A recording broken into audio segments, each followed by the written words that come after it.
far more numbers than us, so we've got to be really smart with the sort of the troops that we actually have. We know that our strongest troops are at the back here. We know we've got archers here, and that all these guys are very mobile. So I think what our plan is that we're going to use the land to our advantage, because if we can get them into a smaller funnel, then it doesn't matter how many people they've got. They're going to have to fight us on a smaller front. We're going to have to watch our flank in case they come around the outside, but there's so much empty space, we're going to have a bit of time to see what they do when they're coming towards us. Of course, you've got the latest technology, which Julius Caesar didn't. You've got a sort of advantage. Are you confident you two really are the generals? You're going to be able to conduct and control this battle, and that you two are going to be able to take orders and do as you're told? We will, up to a point. If I'm given an order and I'm going to leave my men to a bloodbath, then I'm not going to do it. I think okay, 5 minutes to mutiny then. Yes, that's... we all know what we're going to do. We've got a plan. I think that's the most important thing. And you all agreed on it? We all agreed on it, yeah. And even if you're not, you two are in charge? Yeah. Yeah, we have consensus, but at the same time, buck stops here. All right, I hope you've used your planning time wisely. You've gathered as much information as you're going to get. Now is the time when battle's going to start. Deploy your troops. Okay.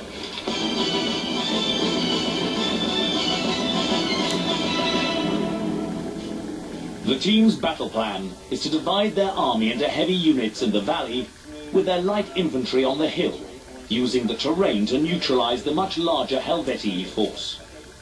David, the lieutenant, will deploy the disciplined legionaries under the command of Stephen. Simon and Ben control the more mobile units, cavalry, archers, and a single unit of heavy infantry.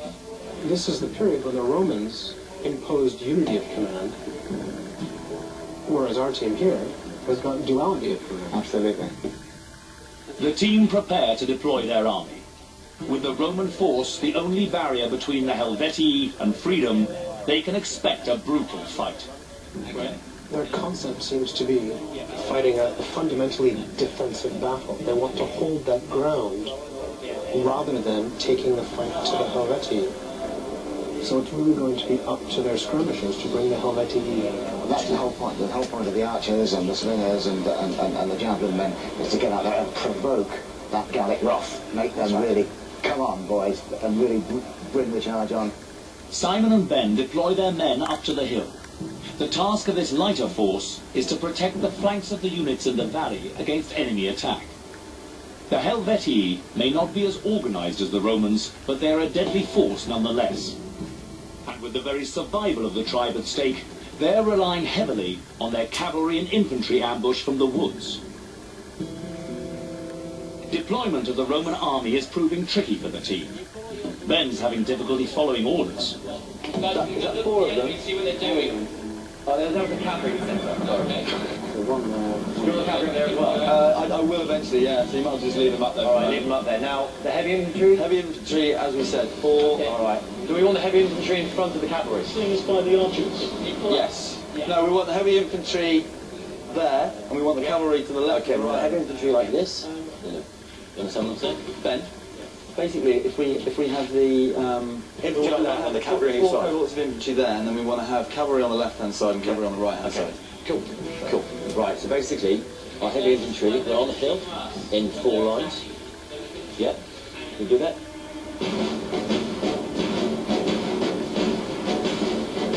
David and Stephen keep their heavy infantry units in the valley, but start moving them forward and into a deep line. Okay, we want to try and make a crescent in front of all our heavy infantry at the back. The team are preparing to fight a defensive battle. With an enemy force twice their size, the strategy appears sound. But they have no plan to deal with an enemy ambush. David, your horses as well. Can you pull them off to the side? Well, these, Yeah, the ones in the middle. Pull them off to the side. that's the general, keeping the general over. You might want to put him behind all the troops then if he's the general. Put him over there. You're the general. Okay. Oh, so I'm the general, so put us behind the troops. I want to behind the good ones. Caesar, who was a great horseman himself, actually dismounted Bibracte. He actually got off his horse before the battle to say, I'm not going to run away from this. I am staying, and I am either going to win or die here. And he sent his horse to the rear, and the horses are all his commanders, so they couldn't leave the field. Okay, now I've still got 2 battalions over here. Okay, bring them forward into a line, and we want to try and crescent these because they're vulnerable on the flanks. Focusing so intensely on their troop deployment, the team take their eyes off the Helvetii, a dangerous move with battle pending, and an enemy so desperate to fight. Okay. The enemies. So can we... The enemy is not moving at the moment. How do you know you can't see spin around? So if you spin around and have a look at the enemy, and see what's happening. Stephen makes an alarming discovery. Okay, guys, they're on the move. It looks like they're moving these two further forward. The entire Helvetii army is on the march and quickly closing ground. Battle is now only moments away. The team have divided their army into two. One side of heavy infantry, the other light units, in order to protect the flanks of the main force in the valley. They've gambled on the tribe not wanting to fight uphill. But with the Helvetii on the offensive, the team will have to fight the battle wherever the Gauls choose to attack. Okay, forward. You know the enemy's coming, son. I haven't noticed that, no. They're on the way. Right. Ben, we need to move quite quickly because the enemy's so actually on his way. As the Helvetii chieftains rally their men for the battle charge, the team struggle to prepare. We need to have a look at what they're seeing, because there's some of our troops who are exposed. Adam, give us a Gaul's eye view, mate. This is what these guys are going to see when they're attacking. Right. They're going to see all of us up on the hills here. This is really using the modern technology to its maximum benefit. He's really latched onto the fact that he can get an enemy's eye view of what he can see, so he can see his strengths and weaknesses from the enemy's perspective. It's very good thinking. Guys, these are the guys who are coming towards us. Spin These are your enemies, guys. Yeah. All right, spin around. Fight to their eyes. They're lightly armed troops. This means that the Gauls can go in at the run. It's really double time. So they're very good at impact charges.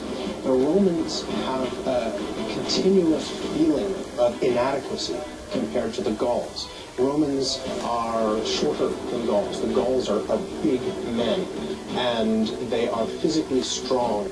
And the Romans feel like these great, big, fierce men are perhaps better one-to-one than they are.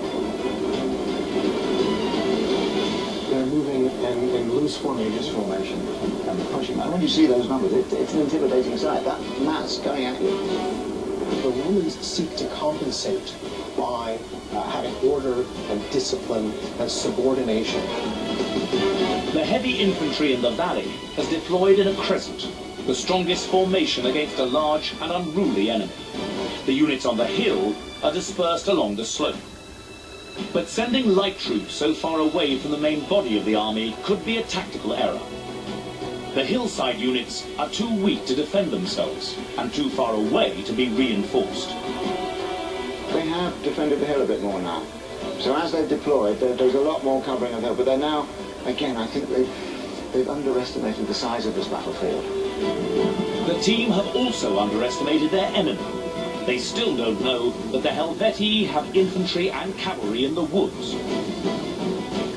As the enemy approaches, the team square up for a frontal assault. But the Helvetii head for the hill, and the weaker of the two Roman sides. The skirmishers, the team's archers and slingers, are positioned too far away to be used effectively and are wasted. They haven't really latched onto the significance of what each troops do. Slingers can really disrupt a cavalry charge if it's coming down. Well, they're not just chucking stones, either, these slingers. No, they're not. I mean, it's a lead shot. I mean, and that really gets a velocity. I mean, it could absolutely penetrate horseflesh. I mean, these are weapons. Okay, the enemy are about to engage us here. You stop, and scroll in on the enemy who are rushing towards us here. They're coming towards you, Ben. General, do we want to attack the light infantry? Okay, Ben, you're going to wait until they're about 50 yards away, and then you're going to advance the heavy infantry straight at them. Right. And at the same time, you're going to move the cavalry and the light infantry and attack them on the side. Yeah, we're going to move there, and then the cavalry are going to come in from the side. The Helvetii launch their attack with spears, but hold back from a full infantry charge. Run, infantry, and attack these guys here. Rome takes the bait and charges, but the Helvetii don't engage. Instead, they turn and run. Okay, that looks good. Okay, keep going. They're running away. Okay, send the cavalry in. The team make their first mistake. They've played to Helvetii tactics. But look here, the Gauls have engaged the Romans. The Gauls are drawing the Roman skirmishers down the hill.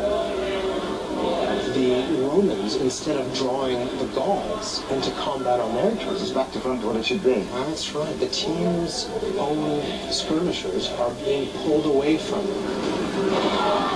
The Helvetii are drawing the Romans off the hill and towards serious danger. The advantage of high ground is critical if the team are to stand a chance against such a large army. Okay, Ben, we've